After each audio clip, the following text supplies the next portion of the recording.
వచ్చిన పెళ్లి చేసి ఇప్పుడు ఆ రోజు ముందు రోజు నువ్వు ఈయనే ఉన్నావు కదమ్మా, నీతో ఎప్పుడు మాట్లాడిందమ్మా పాప? చచ్చిపోయిన రోజా తెల్లారి కాళ్ళ మీద పడ్డది.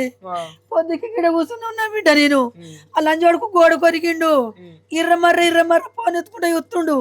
వాళ్ళు నీ కళ్ళేట కొడుతుండే, నీ కడుపులు ఏమైనా ఉంటే చెప్పన్నా, నీకేమైనా బాధ అనిపిస్తే చెప్పు, నీకు ఉండ బుద్ధి అయితే ఉండు, పో బుద్ధి అయితే పో, నా బిడ్డ అద్దంటే నువ్వు నీకేమనిపిస్తుంది, మీ వాళ్ళు ఏమన్నారు అంటే ఏమనిలే అనుకుంటే ఇర్రమర్ర ఎత్తుండు, బిత్రి ఎత్తుండు.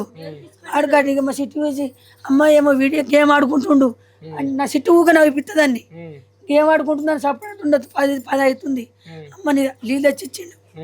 అలా మత్త వేసుకొచ్చిండో ఏం వేసుకొచ్చిండో తెలియదు. అది నీళ్ళదేమలేదు, నీళ్ళు తెచ్చిచ్చిండు. ఆ నీళ్ళు దిగ వరకు అమ్మ నీరత్తుంది అన్నది. బిడ్డ పండుకోపో, అన్నం తిని బిడ్డ అంటే తినన్నది.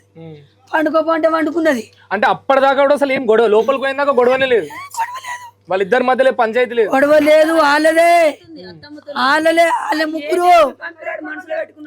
వాళ్ళే ముగ్గురు ఫోన్ చేస్తున్నారు. ఒకటేంగా రెండేంగా తెల్లందాకా పొద్దుందాకా వేసేసిన వాళ్ళే. ఇగో అలా కుటుంబం ఎంతమంది ఉన్నారు.